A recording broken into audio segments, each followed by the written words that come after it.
ఆకాశాలెన్నో ఉన్నా నీ కోసం చూస్తూ ఉన్నా, అందనిదే గొప్పని నమ్మి ఆస్తిపాస్తులన్నీ అమ్మి, ఊహల్లో మేడలు కట్టి ఫారిన్లో అడుగే పెట్టి, పరువంతా పక్కన పెట్టి కూలీల వేషం కట్టి, అవమానాలెన్నో మోస్తూ అన్నీ చేస్తూ ఉన్నావా,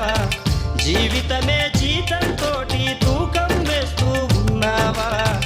ఎండమావి నీళ్ళ కోసం ఎడారిలోన వెతికావా, ముళ్ళదారిలోన నువ్వు గాయమయ్యి నిలిచావా.